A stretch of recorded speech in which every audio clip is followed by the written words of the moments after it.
Liberty's girls lacrosse team certainly no stranger to the Class 1A state championship game. The Lions won it in 2021, the Lions won it in 2022, and the Lions are back in it in 2023, taking on Fallston yet again, a third time in a row, the Class 1A state final between Liberty and Fallston. It'll take place May 23rd at Stevenson University. It's been a successful year and an emotional year at the same time for the Lions. About a year ago, Tom Brandell, their head coach, his wife Karen, diagnosed with brain cancer.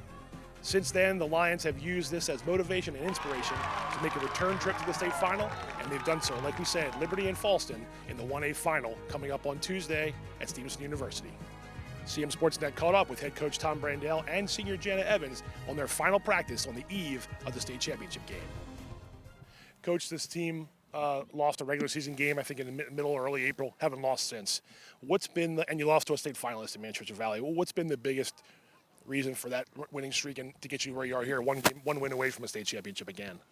Yeah, the Man Valley game taught us a lot. You know, it was a disappointing loss definitely at the time, but sometimes when you lose a game, you learn a lot. So that kind of propelled us for, hey, we lost one game, but that hasn't changed our goals for the season. And, you know, we've been really fortunate to come on top of all the other games and winning multiple games by one goal. You had that stretch where you had some overtime wins, some one-goal games. What did that show you as the coach of what these girls could do again this year? This is a team, that program that's won back-to-back state titles, going for a third, and you endured that stretch with wins. What did it show you? What did it show you guys as a coaching staff? I think just the characteristics of this team. It's a never-give-up team. We had games where we had to come back from behind with, you know, I think Emily Spampanato scored with like 2 seconds left one night and 6 seconds the night before to win and put a game into overtime. So it's just, this is a never give up team, and, you know, that's kind of what I expect to see tomorrow night, you know, that we're going to play the full time. It's Fallston again for a third time. You guys know each other well because of the final. You just said it out. I'll ask, what is it going to take then to get a victory against a good Fallston team? Yeah, we've been preparing for this game.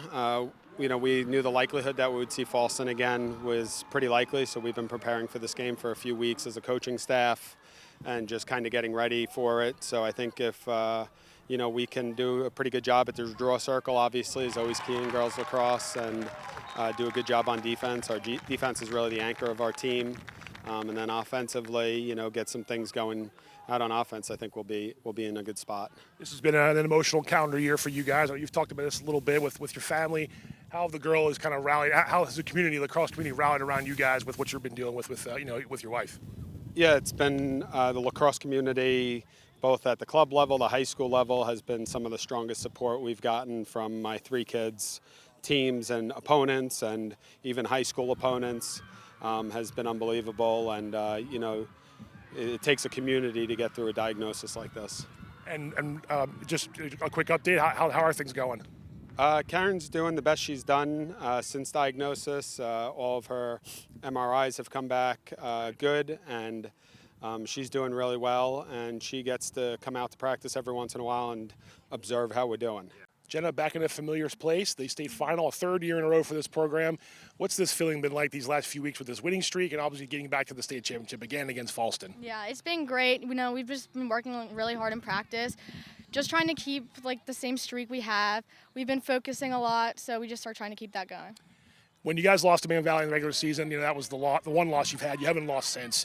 Right. What's been the biggest thing you took from that game that's led you to this point right now? That game kind of like put everything into perspective. Like, they are a really good team, but that kind of just showed us that we have to keep working harder, like go harder in practice. Like, that kind of changed everything for us. You guys are a really good team, too. I know back when you were sophomores and you guys won it, it was like, oh, that's nice, but it was 1A, you know, okay. Then you won it again last year. Now you're back to almost one more win for a third. Do you feel like it's given Liberty a good, you know, hey, we're not to be messed around with in this county, which is a really good county, as we all know, but does it give you a little sense of pride knowing that you're doing this just as good as the other teams are as well? Yeah, definitely. It's cool to be in it for a third time, but, like, we're not underestimating Fallston. Like, we know they're a good team, so we just have to go into it focused up and ready to play. What's the 1 or 2 things you guys have to do that's do the best tomorrow that's going to lead you to the victory? We have to get possession on the draw, definitely. That's a big thing. And then we've been working on our turnovers, so we just have to lower the turnovers, and we'll be good. You've been a big part of the draw success for a lot of these games. I know you came up big in a couple of the games in the playoffs years past, and obviously this year you guys are rolling. What is it about the draws that just, I know obviously you get the draw, you're going to do a good job and potentially win the game. but it's more than that, right? You have to have other dependable players on the circle that's going to get the ball from you. How much do you guys work on that, and how much is a success in it for you guys? Yeah, so Taylor and Riley, they're on my circle. Like, I trust them so much, and we've been playing together for like 10 years, so we know how we play. And so just being able to like talk and communicate without actually even communicating, like we all just know each other and how we play the game. There's nerves involved in a game like this, but being in it the last 2 times, there'll be a little bit of nerves, I'm sure, when you guys get on the field. But does that go away a little bit because you are so experienced? The upperclassmen, I should say, are so experienced in knowing what it takes to win a game like this? I mean, yeah, we're definitely still nervous, but we're ready. We're prepared. All right, Jenna Evans, thanks very much. Good luck in the final. Thank you. Want more local sports coverage? Be sure to like us on Facebook and subscribe to our YouTube channel.